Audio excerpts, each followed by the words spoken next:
Salut à toi si tu es en replay, bienvenue dans cette petite leçon de kanji selon la méthode Remembering the Kanji. Pour ne rien louper de cette série et des autres séries que je fais, n'oublie pas de t'abonner, d'appuyer sur like, d'en parler à ta grand-mère, d'en parler à tes profs de japonais, tout ça, de me suivre sur tous les réseaux, Twitch, Insta, YouTube, etc. Voilà, et comme d'habitude, un immense merci à tous ceux qui me soutiennent avec les petits dons de soutien et les abonnements sur Twitch. Arigatou gozaimasu. Vous avez ma reconnaissance éternelle. Voilà, pour soutenir la chaîne, les liens, ils sont dans les replays. Donc, on va y aller. Et on va commencer par un très joli kanji. Un super kanji. Bien visuel, que j'aime beaucoup. Donc ça commence avec 3 petits points, enfin 3 petits traits on va dire, hop. Dans le chat, je suis sûr que vous êtes nombreux à le connaître. Oula, même s'il est très mal dessiné comme d'habitude. Pas toujours facile avec le trackpad. Tchoc. Donc on a 3 petits points, un trait comme ça, et puis en dessous on a quelque chose qui ressemble un peu au katakana pour lu. Voilà. Alors celui-là, est-ce que vous le connaissez les amigos? Je pose la question parce que je me doute qu'il y en a quand même un certain nombre d'entre vous qui vont le connaître. Briller, ouais, tout à fait. Enfin, moi je l'associe pas exactement à briller. Il y a effectivement le verbe émettre de la lumière, c'est tout à fait ça. Hein. Allumer, éclairer, bah voilà, c'est la lumière tout simplement. Hein. Hikari, un ray de lumière. Donc, comment il se prononce? Il en a pas mal des prononciations. Je dirais qu'il c'est probablement un N4 lui. N3, ok. Bon, il a été mis au N3. Donc, hikaru, le verbe qui veut dire briller, émettre de la lumière. Hikari, la lumière elle-même. Ko, sa prononciation on. Donc les 3 prononciations sont très courantes. Par exemple, qu'est-ce qu'ils nous mettent là? Voilà, kanko. J'avais fait un petit reels il n'y a pas longtemps sur Instagram sur le tourisme. Kanko kyaku, un touriste. Et Nikko, la jolie, la lumière du soleil, ou alternativement la ville de Nikko, qui est absolument magnifique et que je vous recommande très chaudement. Hikaru bo. Ah oui, ça c'est le glow stick qu'ont les fans d'idoles, les wota qui font du otage. Donc, quelle petite histoire est-ce qu'on a avec ce kanji numéro 125? Pour mémoire, les numéros que j'utilise, c'est les numéros utilisés dans la classification de Heisig. Il va jusqu'à 3000, hein, il a mis 2200 caractères dans le premier tome, puis il a fait un deuxième tome, il a dû en mettre à peu près 1000. Voilà. Bien sûr, il y a plus que 3000 kanji, hein, mais bon, vous ne donnez pas l'objectif de 3000, hein. 2000 c'est bien. Donc, les petits rayons de lumière du dessus qui se retrouvent reflétés dans différentes directions, plus 2 jambes en dessous. Ok.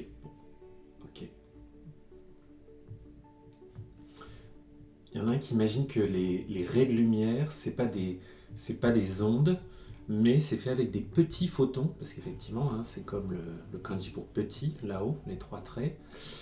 Des petits photons qui se déplacent très vite sur leurs petites jambes humaines. Ok, pourquoi pas. Alors, un rayon de lumière dans Chérie, j'ai rétréci les gosses qui aurait réduit la taille des enfants. Regarde, ils courent sur leurs petites jambes. Ah, pas mal. Ouais. Je sais pas si les gens se souviennent assez de ce film pour que ça soit vraiment d'actualité. Bref, Un rayon de lumière. Oh, rayon de lumière.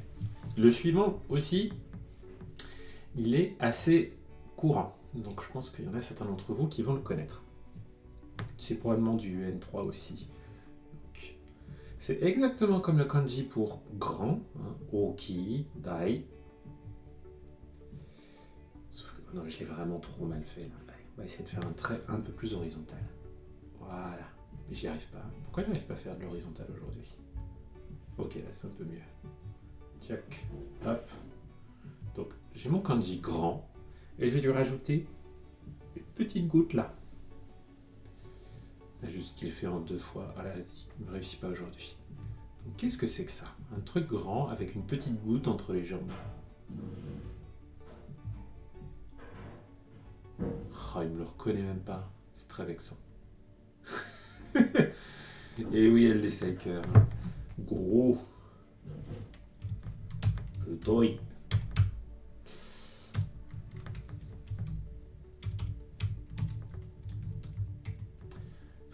Non. Futoi. Hein, futoru, grossir.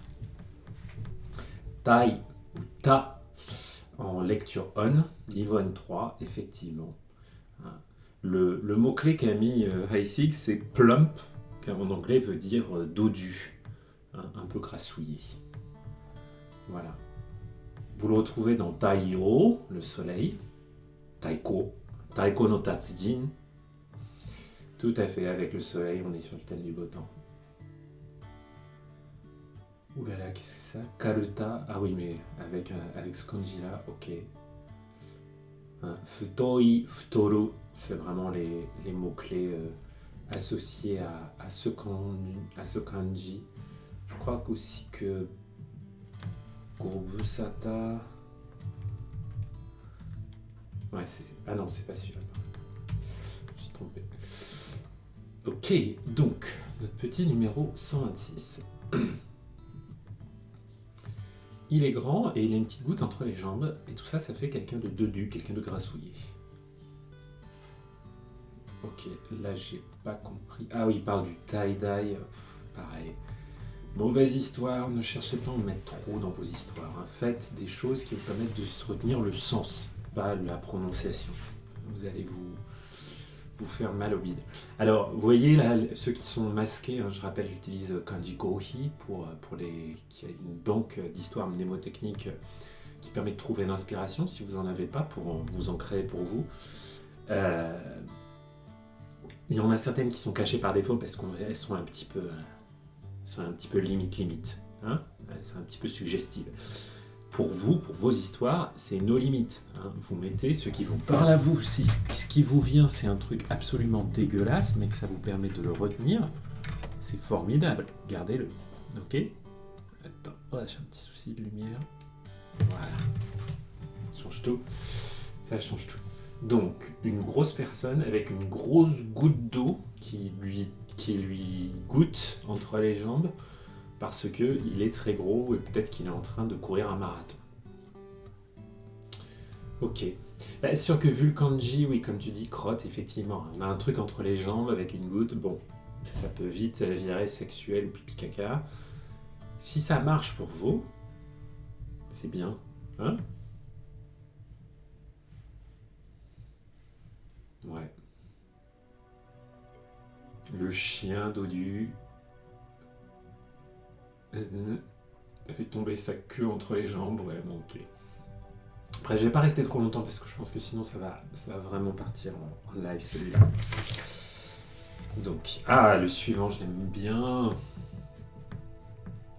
Je l'aime bien. Est-ce que j'ai réussi à bien le dessiner? Ça, c'est autre chose. Il y a 4 bouches. Ok?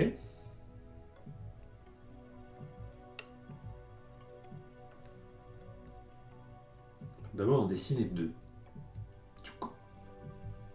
Une deuxième. Okay. Ensuite, on a quelque chose qui est grand, ou le fameux Saint Bernard, comme le définit ce cher Heisig. Hein. Et en dessous, oh là là, je vais recommencer, je fais n'importe quoi. Aïe, aïe, aïe. Allez, on refait mes trucs. Ça, c'est un truc très facile à dessiner à la main, mais alors franchement, les carrés avec la souris, c'est chaud.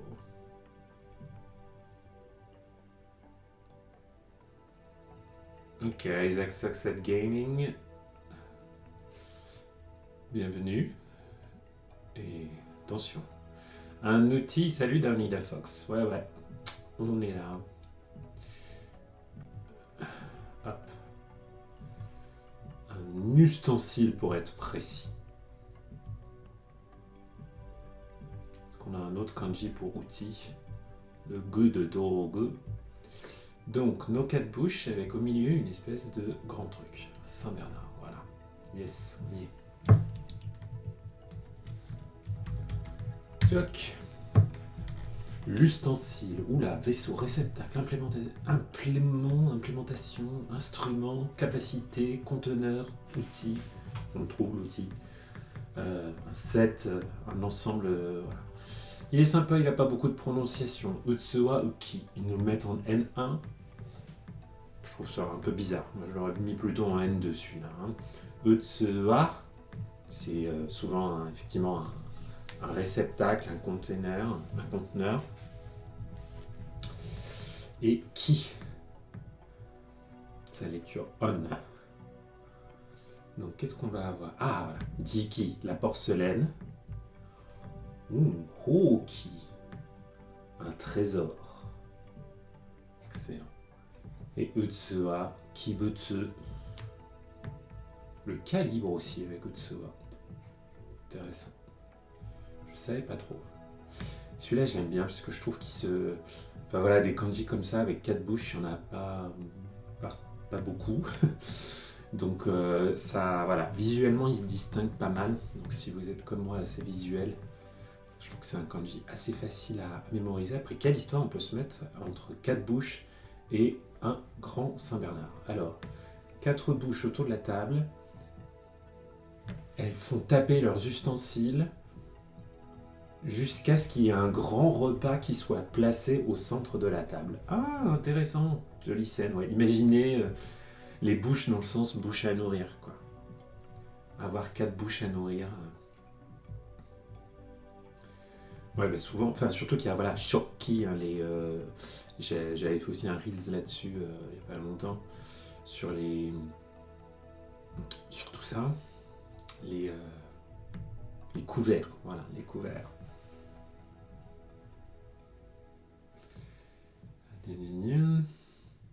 Moi j'aime bien l'histoire du grand repas. Si vous êtes attaché au sens Saint-Bernard, grand chien, là, qui a mis Haesig sur le kanji grand au milieu, sur ce composant-là, vous pouvez aussi trouver quelque chose, peut-être un truc un peu sordide avec des gens qui vont manger un grand chien au milieu de la table. Mais en tout cas, je trouve sympa. Alors le suivant, je trouve moins sympa parce que je trouve qu'il est... Enfin, en tout cas, c'est un kanji que je sais lire, mais alors que j'arrive quasiment jamais à produire tout seul. On a d'abord soi-même, hein, le ji de Jibun. Et en dessous, un truc grand. Oh,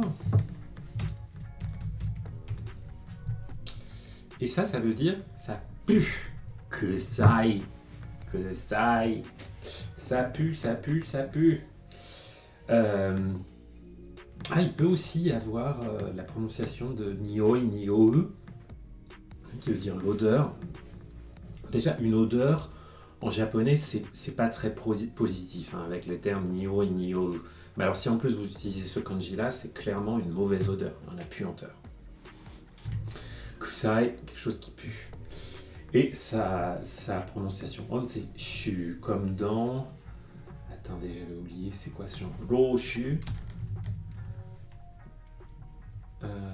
Non.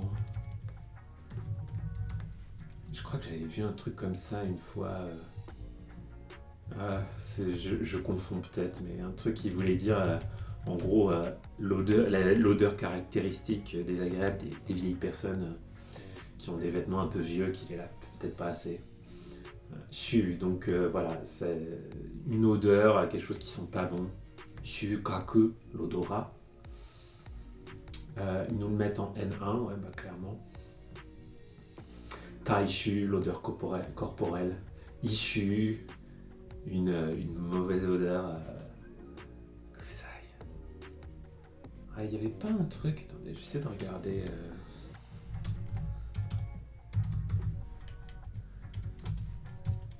Petite astuce, hein, quand vous cherchez des choses dans Jisho, n'hésitez pas à utiliser les étoiles à la place des Akoshu, la mauvaise haleine. Akushu.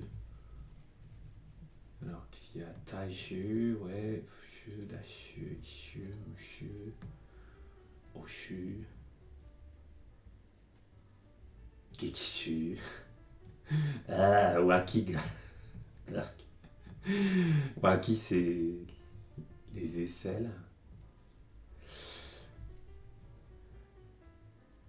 Non, bah écoutez, je trouve pas mon truc. Shishu, l'odeur de la mort. Ouais, vous voyez, hein, il est pas, c'est vraiment ça pue quoi. Hein, c'est pas la bonne odeur celui-là, hein, c'est que ça. Quelque chose qui pue. Hein, donc le mot clé, ça pue, la puanteur.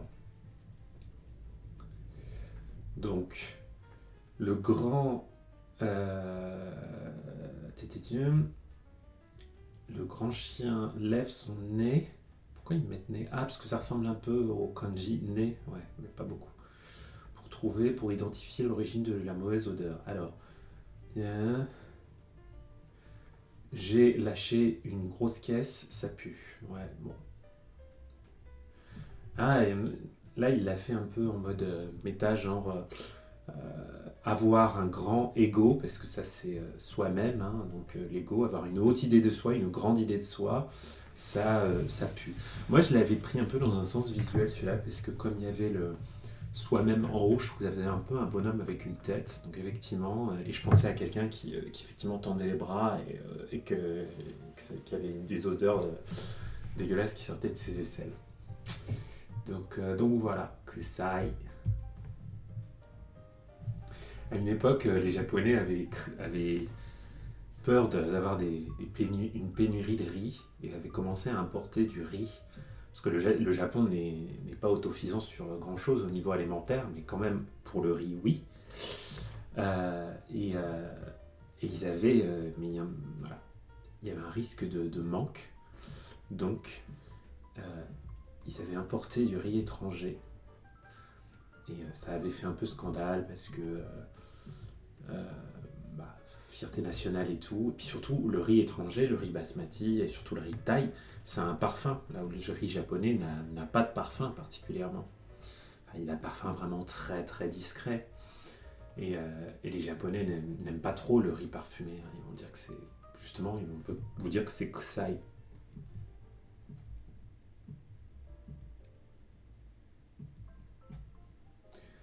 Alors, oh, il ne m'a pas reconnu. Pourtant, je ne l'ai pas si mal dessiné que ça. Hein.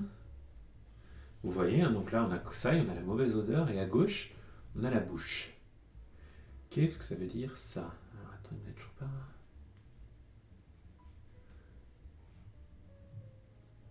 Suivant la logique, c'est la laine.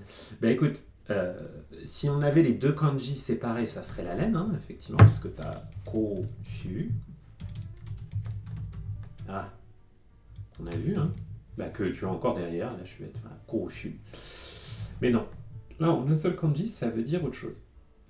C'est en rapport avec les organes sensoriels du visage, mais ça n'est pas la laine. Mais tu as très bien joué. Malheureusement, ça n'a pas fonctionné pour cette fois. Je vais juste essayer de le refaire. Peut-être que j'ai un petit problème de nombre de traits. Check. Question de fierté au bout d'un moment. Ah, je vous ai mis une musique d'ascenseur là de malade. Bon. Ah mais si, il est là. Ah, il est là. Merci, merci. Donc, la bouche qui pue, ça n'est pas la mauvaise haleine, c'est... D'ailleurs, c'est un peu embêtant que ce soit la bouche, parce que ça veut dire sentir, renifler. Voilà. Kage. Q. Bon, j'avoue, je ne connaissais pas sa lecture. Sa lecture on. C'est un Joyo Kanji, c'est bien élaboré. Hein. On n'est pas sur du vocabulaire de base. kagu, renifler, sentir. Voilà, ils ne nous mettent pas beaucoup de... Donc ouais, kyu, kaku, logique. Et quoi, je vais me le mettre comme ça. Je vais essayer de le retenir. Ah, j'aurai pas beaucoup de contexte, mais c'est pas grave. Donc kyu, kaku. Donc là, l'odorat. Et comme tout à l'heure, on avait shu, kaku. Il marche aussi. Hop. Donc, une bouche et quelqu'un qui pue. Et ben, on peut s'imaginer que quelqu'un... Oh, tiens, d'ailleurs, regardez-moi ça. Il y a un petit trait en plus, là. Il y a un petit trait en plus. Ah, mais vous voyez, ça, c'est... Voilà. C'est un petit trait en plus, mais qu'on ne voit pas toujours. Ça s'écrit avec ou sans. Peut-être pour ça qu'il n'arrivait pas à me le reconnaître, parce que j'avais pas fait ce trait-là. J'avais complètement... Parce que on le connaît avec ou sans hein, ce kanji. On peut le voir des deux façons. Check.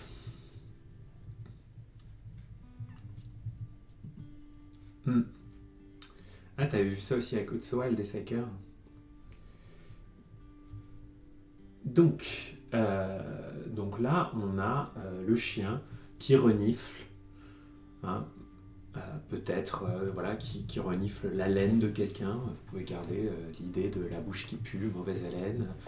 Et voilà, vous pouvez vous dire aussi que vous-même, vous avez reniflé, pensé à quelqu'un qui a mauvaise haleine et vous pouvez faire l'association avec le verbe renifler. Je pense que ça marche pas trop mal. Alors, le suivant. On a la clé de la femme, à gauche. Et à droite, on va avoir peu nombreux, pas beaucoup.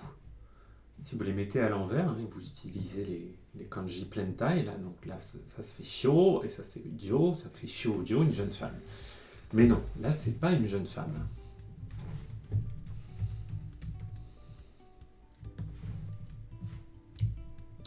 Tchoc.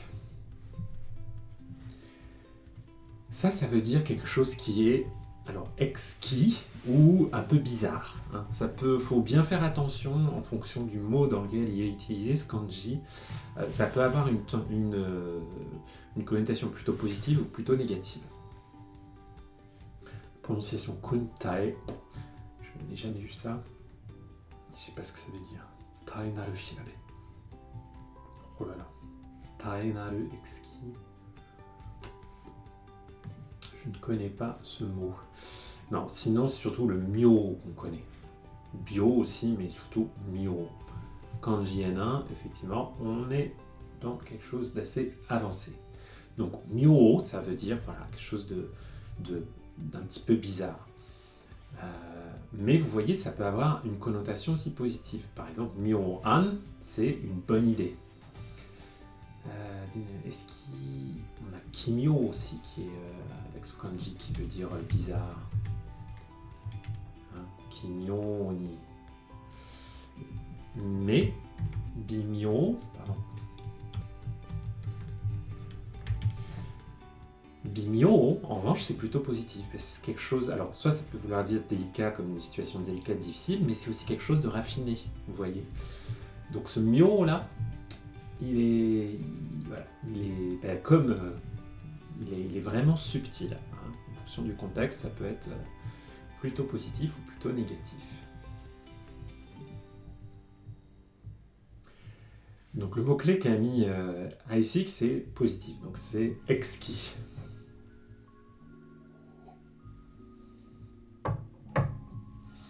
Il y a peu de femmes exquises. Ok. Trouver des femmes exquises, c'est quelque chose d'assez rare, quelque chose comme ça. Vous pouvez essayer de faire quelque chose. Ouais, vous pouvez penser peut-être à une personnalité, donc vous dites, oh là là. Ah, vous pouvez penser aux geishas, effectivement. Hein. Qu'elles sont exquises et délicates. J'aime bien cette idée de parler des geishas et tout, parce que Pour moi, ça va vraiment avec le raffinement à la japonaise, ce bimyo. Toutes les femmes sont belles, mais seulement quelques-unes sont exquises. Et ben pourquoi pas? En tout cas, je le trouve très joli celui-là. Très très joli.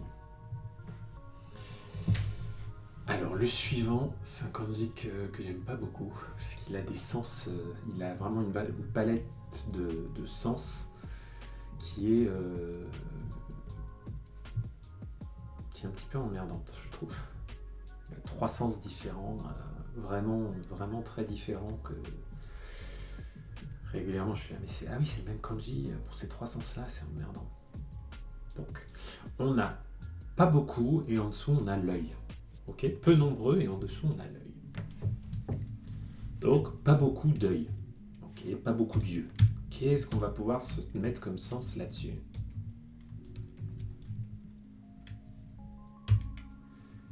Alors, ouais, t'as mis supprimer LD Cycle, donc il y a effectivement Habuku. Il est vraiment... il est très agaçant. En gros, il a un peu 3 palettes de sens, ce kanji. Donc il y a Habuku qui veut dire omettre, enlever quelque chose. Hein, voilà, exclure, éliminer. Il y a le Shō, en lecture on, où là ça donne un sens, c'est pas très éloigné de Habuku, mais le sens que tu vas te concentrer sur l'essentiel, que tu vas te focaliser sur quelque chose. Shōten, c'est le point focal, par exemple. Alors, il peut être Kaerimiru aussi. Ouais, Kaerimiru, on va plutôt l'avoir avec celui-là. Hein. Effectivement, hein, évoquer le passé. On va... ouais, moi je préfère largement ce kanji-là pour ce mot-là, mais bon, il peut aussi vouloir dire ça. Donc ça nous fait déjà 3 sens différents. Je vous en avais dit qu'il y en avait 3, non, il y en a un 4e. Le 4e, c'est ministère. Voilà, c'est le shō de blablabla. Shō, à chaque fois que vous voyez un domaine d'activité suivi de shō, par exemple Monbu Kagakusho, le ministère de l'Éducation, c'est un ministère. Voilà, donc c'est pour ça que ce kanji, je l'aime pas. En plus, sa prononciation shō, il y a des dizaines de kanji qui se prononcent shō, donc il est un petit peu pénible. Et comme en plus avec la méthode Aisig, on a un seul mot-clé à chaque fois, voilà, on ne peut pas avoir toute la richesse de ces sens. Le mot-clé qu'a mis Aisig, c'est focus, donc se focaliser. Ce qui fait que typiquement pour Habuku, parfois je vois ce truc-là, je suis là, mais c'est le show de Shoten, ou c'est le show de ministère, mais là c'est quoi déjà ce verbe? Et parfois j'ai un petit peu du mal à m'en souvenir. Donc voilà, il y en a quelques-uns comme ça qui sont un petit peu embêtants. En revanche, au niveau mnémotechnique, ouais, j'avais utilisé quelque chose comme l'histoire de Christine Tam, ici, là. Donc on se focalise par concentrer ses yeux sur un faible nombre d'objets. Donc voilà, se focaliser, bien dire, voilà, j'ai plein de choses, mais je vais focaliser mon regard sur un petit nombre d'objets. Et ça, je trouve que ça marche. Je trouve que ça marche pas mal comme sens.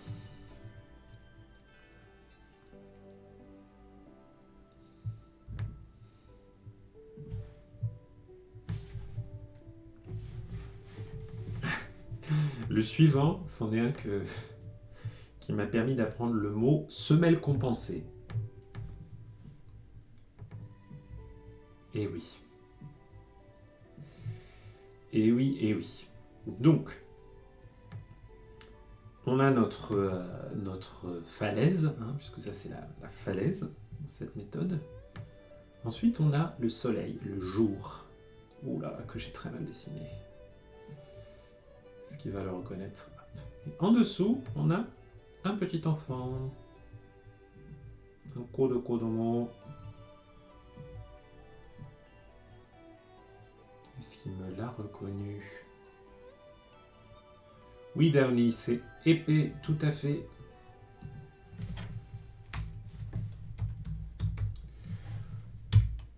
Épée, ça se prononce Atsui. Comme Atsui il fait chaud, j'ai chaud, ou quelque chose qui est vraiment brûlant, quoi. Donc voilà. Mais là encore, une des raisons pour lesquelles les kanji sont formidables, c'est que quand vous allez tomber sur un texte où Atsui va être écrit comme ça, il n'y aura pas d'ambiguïté sur le fait que ça veut dire épais et non pas chaud. Et non pas avoir chaud. Ou ça a une prononciation on qu'on trouve beaucoup qui est ko, comme dans no ko. C'est ça un no ko. Ouais, quelque chose qui est concentré, qui est bien épais, quoi. Donc Atsui ou ko. Aka, je vous avoue, ça ne me dit rien avec ce kanji. Ouais, c'est une lecture bien rare. Alors, ah ben voilà, on parlait des ministères. Donc, Kousei Roudou Shou, c'est le ministère du Travail et de la Santé. Kousei, on peut dire, enfin on a juste Kousei Shou, Kousei Roudou Shou, le ministère de la Santé, hein, vous voyez avec le Shou là qu'on a vu juste avant. Atsui. Voilà, et semelle compensée, c'était... Oh, merci, Onemaru Shou Nippongo. Wanmaru Shou Nippongo, Manu Shou Nippongo. Bienvenue dans la communauté des abonnés. Bienvenue à toi, merci beaucoup pour ton abonnement.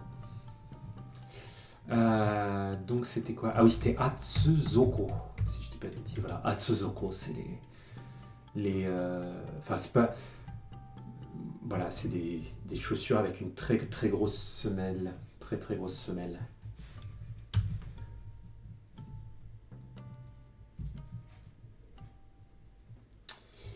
Et donc, ce Atsui,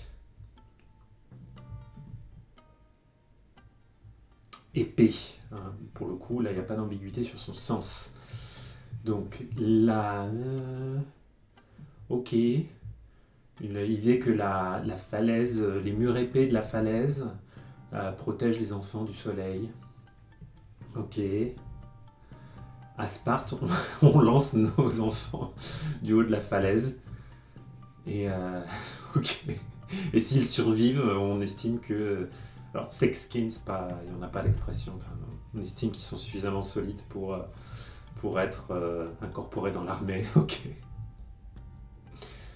J'ai des muscles épais parce que quand j'étais enfant, je grimpais en haut de la falaise tous les jours. Ok. Je crois que je m'étais fait un truc un peu moche là. J'avais pensé à je crois que j'avais pensé à un enfant un peu épais, un peu dodu, qui transpirait sous le soleil au bord de la plage, voilà, en bas d'une falaise, quelque chose comme ça. Je m'étais fait une histoire comme ça. C'était pas très joli, ça n'est pas très très bien resté, mais bon. C'est un kanji qu'on voit assez souvent. Enfin voilà, c'est un N2, donc c'est pas hyper rare. Donc ça se retient. Ah bah celui d'après, je l'ai tapé tout à l'heure, je pense, quand je voulais faire le mot kimyo. Tac. Hop. Hop. Une bouche. Et voilà. Donc, j'ai un grand truc, ou un Saint-Bernard, et en dessous, j'ai la possibilité, quelque chose qui est possible, quelque chose qui est faisable.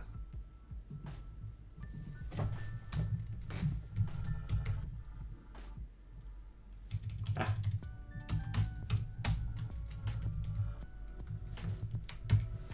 Donc, ça, c'est bizarre. Bizarre. Justement, vous avez mis kimyo, hein, donc ça allait très bien avec le myo dans son sens de un petit peu bizarre. Hein, kimyo, on dit bizarrement, étrangement. Tiens, oh là là, mezurashi, ayashi. Je crois que j'ai déjà vu kushi. Oui, kushikumo, bizarrement. Kushiki, étrange. Enfin, ayashi, mezurashi, il y a d'autres mots, il y a d'autres kanji pardon, pour écrire ces mots, donc c'est pas du tout le plus commun pour écrire ces mots-là. Et sinon, c'est la lecture on ki qu'on trouve souvent.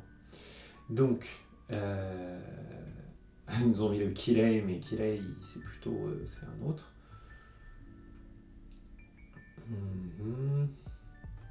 Kaiki. Ça, c'est le kai justement de Hayashi. Hein, vous voyez, Hayashi, quelque chose d'un peu douteux, d'un peu bizarre. C'est ce kanji-là. Donc, kushiki, kushikumo. Effectivement, kushikumo. Bizarrement.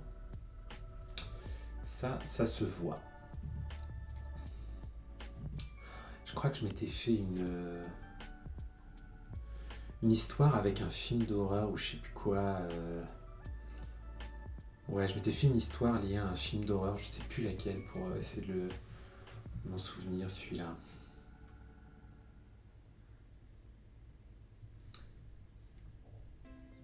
Un chien qui peut danser le French Cancan, ça serait bizarre. Ah oui. Les grandes choses peuvent être étranges. Ouais. Ouais, vous pouvez penser à Ant-Man quand il devient grand, le fait qu'il peut devenir grand et qu'il est bizarre, du coup, que c'est un peu étrange.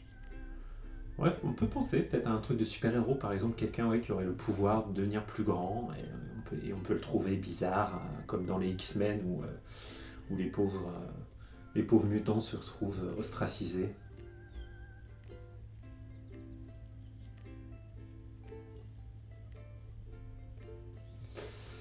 Tuc. Yes, we can. Ouais. Non, effectivement. Il va falloir que vous trouviez une petite histoire. Là, je trouve que les exemples sont pas dingos. Mais c'est pas grave, on va en trouver d'autres. Tuc. Attendez, je regarde juste où on en est. Allez, on va encore s'en faire 3 petits. On va démarrer la leçon suivante. Surtout que là, on va en faire un que vous connaissez tous. Probablement l'un des premiers kanji qu'on apprend parce que c'est un pictogramme. C'est un pictogramme. Donc, un trait.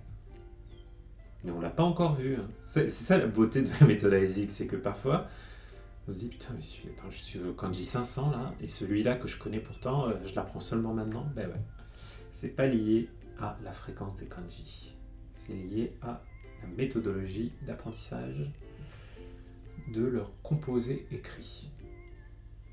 Alors ça, lâchez-vous dans le chat, hein, vous me le connaissez celui-là quand même.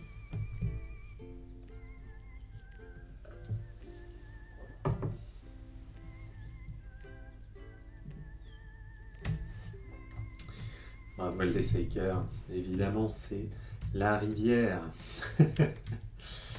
Hein, et celui-là il est facile. Kawa ou Sen. Kawa. Il y a d'autres façons d'écrire Kawa, mais celui-là c'est le plus courant. Hein? Donc voilà, l'idée de l'eau qui coule. Vous voyez voilà, les deux côtés de la rivière et l'eau qui coule au milieu. Je sais pas quoi dire de plus. Je pense qu'on va même pas aller regarder les méthodes mnémotechniques parce que franchement, qui en a besoin pour ce kanji-là? En revanche, le suivant, il est un peu plus compliqué. Et on le voit pas mal dans l'actualité avec tout ce qui est géopolitique et tout. Donc, il ressemble beaucoup, mais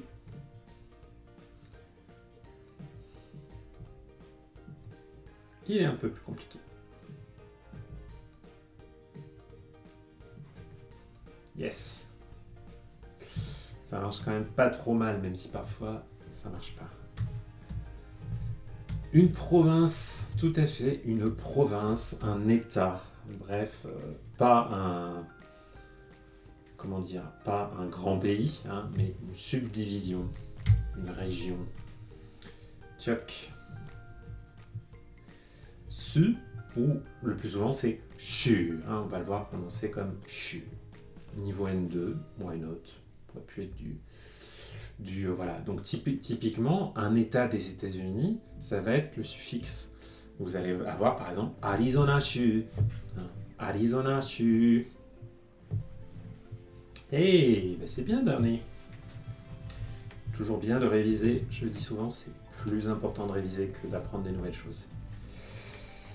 Votre temps de révision doit être d'à peu près, je sais pas moi, de 4 à 5 fois, voire 10 fois le temps que vous faites pour apprendre des nouvelles choses. Ah, sandbar, c'est-à-dire une jetée en sable, je sais pas comment on appelle ça vraiment en français. Nakasu. C'est quoi, je vais me l'apprendre, celui-là je connaissais pas. Nakasu. Tiac.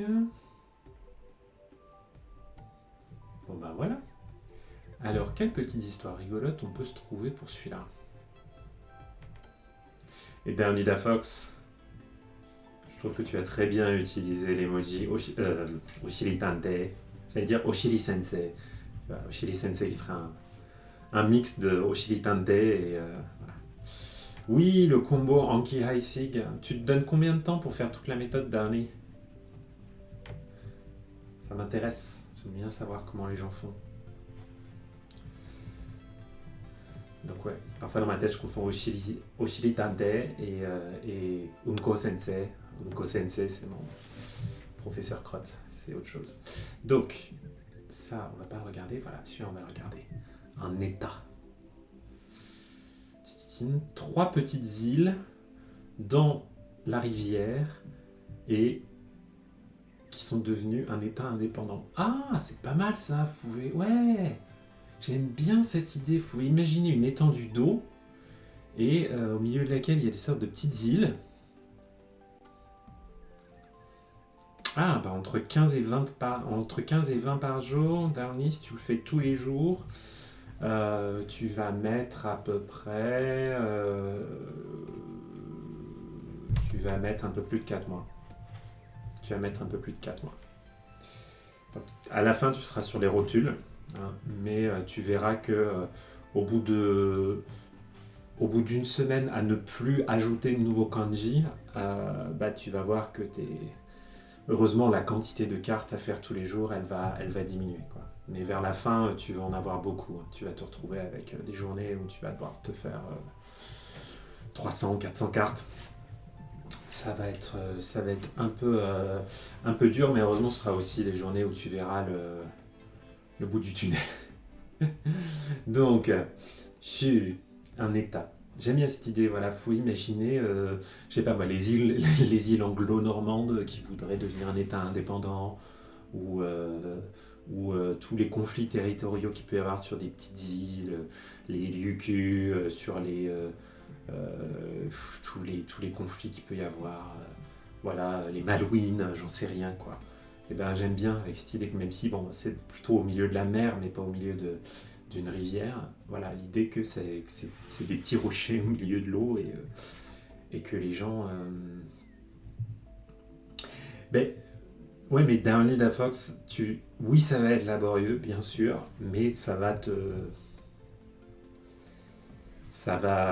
Enfin, dis-toi que c'est... Enfin, moi, peut-être aparté, mais quand j'ai arrêté après 15 ans, j'ai passé 15 ans sans faire de japonais, quasiment. Et quand j'ai repris, c'est ce que je me suis fait. Hein. Je me suis fait en 100 jours tout Haisig. Et c'est ça qui m'a remis dedans. Parce qu'en plus, ça va te donner la persévérance et la résilience. Pour une fois que tu auras terminé, fais-toi un petit break à la fin des kanji. Hein. Tu te prends-toi bien une semaine, voire 2, où tu n'apprends pas rien de nouveau. Hein. Et éventuellement... Mais après, c'est ça qui m'a donné le goût et la résilience pour après me refaire toute la grammaire, après m'apprendre toute la grammaire JLPT N1, passer le JLPT, me réapprendre plein de vocabulaire et tout ça, quoi. Et faire de l'immersion. Donc, c'est un peu bootcamp, mais ça marche. Et si à un moment tu sens que c'est vraiment trop laborieux, fais une pause dans l'apprentissage de nouveaux caractères.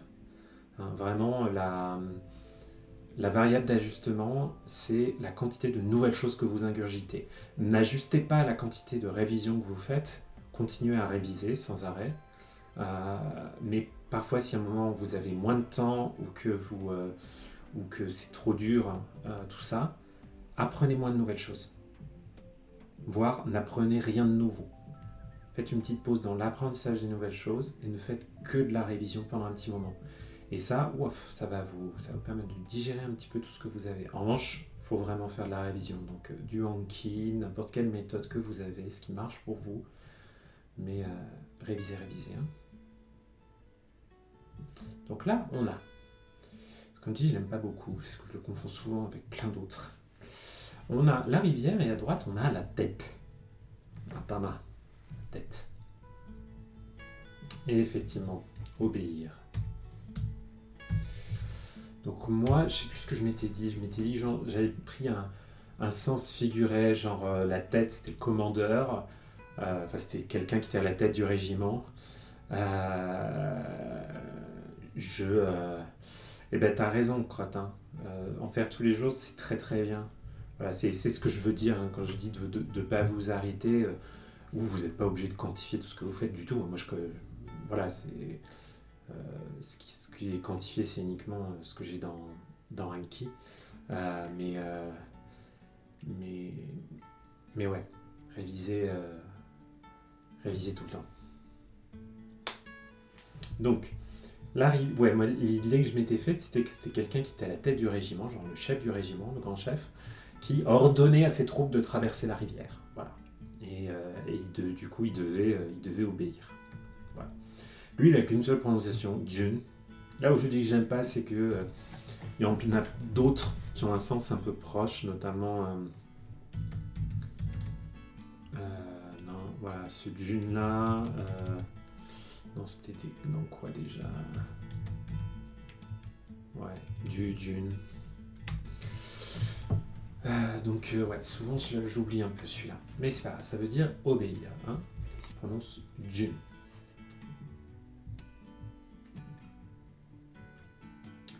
Hop. Qu'est-ce qu'on va voir comme histoire? Tu dois m'obéir, sinon je jette cette page dans la rivière. Bon, effectivement, hein, lui tout seul, il veut dire la page. Mais utilisé en radical, on lui met le sens de la tête. Obéissez aux ordres du capitaine, sinon vous aurez votre tête réduite en miettes par... ouais. Ben, tu vois, mais Itokatsu, d'ailleurs, coucou Itokatsu. Ouais, le mot-clé qui a été mis, c'est obéir. Mais je suis d'accord avec toi, y a... Moi, je pense surtout au mot Jun, qui veut dire quelqu'un qui est obéissant. Mais on peut avoir l'idée d'un ordre, effectivement, avec Junban par exemple. Est-ce qu'ils l'ont mis là, Junban? Juncho, oh là, Juncho, ouais. Juncho desu. Soumis. Meek en anglais, hein. Quelqu'un qui est meek, c'est quelqu'un qui est un petit peu... voilà, qui se laisse faire, quoi. Hein. Quelqu'un qui n'a pas une grande personnalité, quelqu'un qui est très docile, soumis, tout ça. Donc ouais, l'obéissance. Qu'est-ce qu'on a? Est-ce qu'on en a d'autres là? Voilà. Soit vous obéissez au mainstream. Ouais, non, ça marche pas. En français. Gens qui obéissent au flux de pages de la Bible. Ils voient la rivière comme un flux de pages. Voilà. Pourquoi pas? Comme d'hab, tant que vous trouvez quelque chose qui marche pour vous, c'est très bien. Et puis, on va s'arrêter là, les zouzous. On va s'arrêter là.